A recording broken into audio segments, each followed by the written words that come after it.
नमस्कार साथियों, मैं अक्षय मुद्गल स्वागत करता हूं आपका एग्जामपुर परिवार में। हम हैं एग्जामपुर कलम से क्रांति, जय एग्जामपुर कर विजय एग्जामपुर। अक्षय मुद्गल आपके बीच इकोनॉमिक्स में एक और बहुत इंपॉर्टेंट शॉर्ट वीडियो लेकर के आए हैं। ये शॉर्ट वीडियो 2G स्पेक्ट्रम और कोलगेट मतलब जिसे हम कहते हैं कोयला आवंटन घोटाला, जो प्रधानमंत्री जी मनमोहन सिंह जी जो आज हमारे बीच नहीं है, उनके शासनकाल का दो महत्वपूर्ण घोटालों में से वो घोटाले जिनकी चर्चाएं और मनमोहन सिंह का शांत व्यवहार पूरे भारत दुनिया में चर्चा में ला दिया। क्या होता है स्पेक्ट्रम, क्या होता है स्पेक्ट्रम, आज आपको पता लगेगा। 2G स्पेक्ट्रम का मतलब देखिएगा, 1G 2G 3G 4G 5G, इसका मतलब है generation. 1G first generation, 2G second generation, 3G third generation, 4G fourth generation और 5G फिफ्थ जनरेशन। ठीक है, तो अभी वर्तमान में क्या चल रहा है, 5G फिफ्थ जनरेशन। आप फोन पे बात करते हो, पुलिस वाले होते हैं वॉकी टॉकी पे, हेलो हेलो हेलो। आप टीवी चलाते हो, आप वाईफाई हॉटस्टार पर मैच देख रहे हो, ये सब के सब का संबंध इसी टॉपिक से, स्पेक्ट्रम। एक्चुअल में स्पेक्ट्रम होता क्या है मैं आपको बताऊं। स्पेक्ट्रम कुछ नहीं है, आवृत्ति जो होती है ना, आवृत्ति, उनका समुच्चय ही स्पेक्ट्रम्स होता है।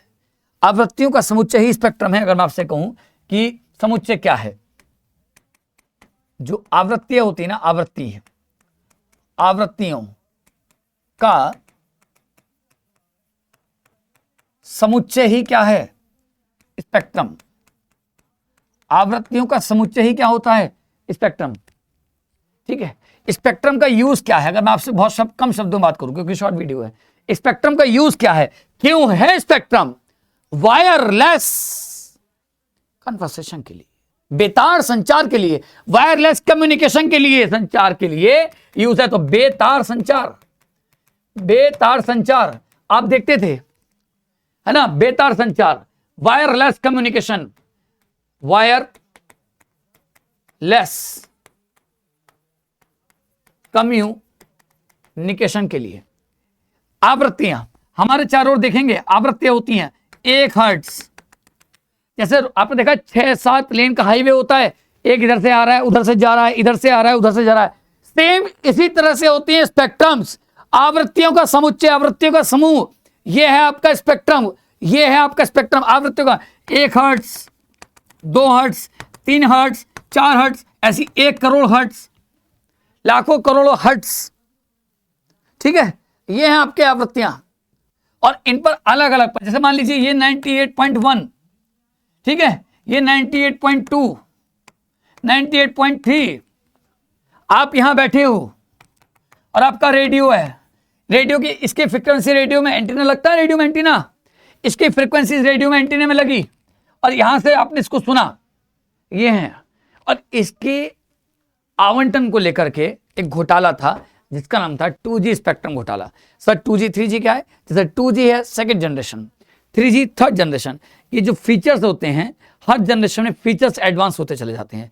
प्रत्येक जनरेशन में कुछ नहीं हो रहा, जो फीचर्स हैं वो एडवांस हो रहे हैं, फीचर बदल रहे हैं। अगर मैं आपसे बात करूं क्या है 2G स्पेक्ट्रम, 2010 में आई एक CAG रिपोर्ट, ठीक है, जो महालेखा नियंत्रक परीक्षक रिपोर्ट थी। 2000 में बांटे गए स्पेक्ट्रम, मैंने आपको बोला ना, इनको बांटने को लेकर के कंट्रोवर्सी थी, पर सवाल उठाए गए। इसमें बताया गया कि स्पेक्ट्रम की नीलामी की बजाय पहले आओ पहले पाओ के आधार पर दिया गया। मतलब स्पेक्ट्रम जो आवंटित किए जाने थे, उनको बांटा जाना था, उनका डिस्ट्रीब्यूशन ऑक्शनिंग के माध्यम से होना था। लेकिन यहां पर स्पेक्ट्रम का डिस्ट्रीब्यूशन ऑक्शनिंग के माध्यम से ना करके 2008 में कहा जाता है कि पहले आओ और पहले पाओ, इसके आधार पर किया गया। इससे सरकार को 1,76,000 करोड़, इससे सरकार को 1,76,000 करोड़ रुपए का क्या होना था, घाटा, क्योंकि वो पैसा सरकार के कोष में आता। लेकिन पहले आओ और पहले पाओ से सरकार को 1,76,000 करोड़ का नुकसान होना था, ये CAG की रिपोर्ट कह रही थी। इसमें इस बात का जिक्र था कि नीलामी के आधार पर लाइसेंस बांटे जाते तो यह रकम सरकार के खजाने में जाती। मतलब नीलामी के आधार पर लाइसेंस, कि कौन काम करेगा उनको ऑक्शनिंग के माध्यम से लाइसेंस मिलता। लेकिन कह रहे हैं कि पहले आओ पहले पाओ के माध्यम से दे दिया, तो इससे ही कंफ्यूजन क्रिएट हो गया। दिसंबर 2010 में, कब ब्रदर, दिसंबर 2010 में, तो 2008 में क्या हुआ, ऑक्शनिंग हुई। ठीक है, फिर CAG की रिपोर्ट आई। 2010 में सुप्रीम कोर्ट ने 2G स्पेक्ट्रम घोटाले मामले में विशेष अदालत बनाने पर विचार को कहा। मतलब 2010 में हमारे जो माननीय उच्चतम न्यायालय है उसने कहा कि इस 2G स्पेक्ट्रम के घोटाले पर एक स्पेशल कोर्ट बनाई जानी चाहिए।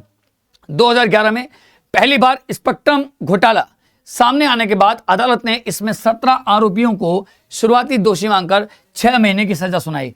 इसमें आप देखते हैं जो सरकार के मंत्री थे ए राजा उस समय, है ना, दूरसंचार मंत्री थे, उन्होंने भी अपने पद से इस्तीफा दे दिया। तो बहुत सारा मामला कंट्रोवर्सी में रहा, बहुत सारे राजनेता कंट्रोवर्सी में रहे, यहाँ तक कि आपके देश के प्रधानमंत्री अपनी शांत चुप्पी के लिए डॉक्टर मनमोहन सिंह जी भी कंट्रोवर्सी में रहे हैं। इसके बाद हम लोग देखेंगे 2G घोटाले में कब क्या हुआ है। 16 मई 2007 को डीएम के नेता ए राजा को दूसरी बार दूरसंचार मंत्री बनाया गया। डीएम के जो पार्टी है, ठीक है, उसके नेता हैं ए राजा, उनको दूसरी बार कम्युनिकेशन मिनिस्टर बनाया गया। 2007 में ही क्या हुआ, ठीक है, उनको मिनिस्टर बनाया गया। 25 अक्टूबर 2007 को केंद्र सरकार ने मोबाइल सेवाओं के लिए, मोबाइल सर्विसेज के लिए 2G स्पेक्ट्रम की नीलामी की संभावनाओं को खारिज किया। ओके, सितंबर अक्टूबर 2008 में दूरसंचार कंपनियों को स्पेक्ट्रम लाइसेंस दिए गए। तो 2007 में केंद्र सरकार ने मोबाइल सेवाओं के लिए 2G स्पेक्ट्रम की नीलामी की संभावनाओं को कर दिया खारिज कि हम जो है इसको नीलाम नहीं करेंगे। लेकिन सितंबर अक्टूबर 2008 में कंपनियों को, दूरसंचार कंपनी मतलब टेलीकॉम जैसे आइडिया, वोडाफोन, है ना, उस समय थी, डोकोमो थी, ये सब, इनको स्पेक्ट्रम लाइसेंस दिए जाएंगे। ठीक है, 15 नवंबर 2008 को CVC, सेंट्रल विजिलेंस कमीशन, केंद्रीय सतर्कता आयोग ने अपनी पहली रिपोर्ट में खामियां पाई और दूरसंचार मंत्रालय, जो हमारा टेलीकॉम मिनिस्ट्री थी, उसके कुछ अधिकारियों के खिलाफ कार्रवाई की अनुशंसा की। ठीक है दोस्तों, उसके बाद 21 अक्टूबर 2009 को सीबीआई ने 2G स्पेक्ट्रम मामले की जांच के लिए एक मामला दर्ज किया। सीबीआई कोर्ट में मामला दर्ज हुआ था। ठीक है, ओके। 22 अक्टूबर 2009 को मामले के सिलसिले में सीबीआई ने दूरसंचार विभाग के कार्यालय पर छापेमारी की। पूरा घटनाक्रम मैंने आपको बता दिया। 17 अक्टूबर 2010 को भारत के CAG ने दूसरी पीढ़ी, सेकंड जनरेशन के मोबाइल के फोन का लाइसेंस देने में दूरसंचार विभाग को कई नीतियों के उल्लंघन का दोषी पाया। CAG ने अपनी रिपोर्ट में मेंशन कर दिया कि ये दूरसंचार विभाग जो है इसके लिए दोषी है। उसके बाद क्या होता है, 2010 में दूरसंचार मंत्री ए राजा को हटाने की मांग को लेकर विपक्ष ने संसद की कार्रवाई ठप करी। मतलब बहुत ज्यादा कंट्रोवर्सी आई, पार्लियामेंट में बहुत ज्यादा डिस्प्यूट किया गया।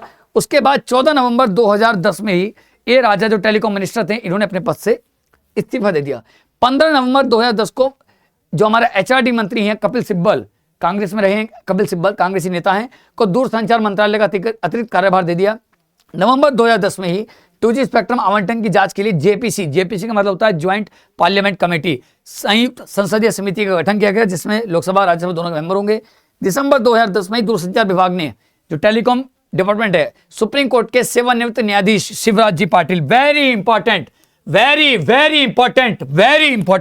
शिवराज जी पाटिल समिति, वेरी इंपॉर्टेंट, शिवराज जी पाटिल समिति के आवंटन को देखने के लिए, स्पेक्ट्रम आवंटन में जो घोटाले हुए थे, सुप्रीम कोर्ट के पूर्व न्यायाधीश शिवराज जी पाटिल की अध्यक्षता में कमेटी बनाई गई। ये याद रखेंगे। ठीक है दोस्तों, ये कमेटी का नाम बहुत काम का है। 24-25 दिसंबर 2010 में ए राजा जो टेलीकॉम मिनिस्टर थे, DMK के नेता थे, उनसे सीबीआई ने पूछताछ की, क्योंकि मामला सीबीआई कोर्ट में चल रहा था। 2011 में राजा से सीबीआई ने तीसरी बार फिर पूछताछ की और पाटिल की सदस्य समिति बना दी। ए राजा ने अपने पद से इस्तीफा दे दिया, दे ही देते हैं नहीं तो लोग।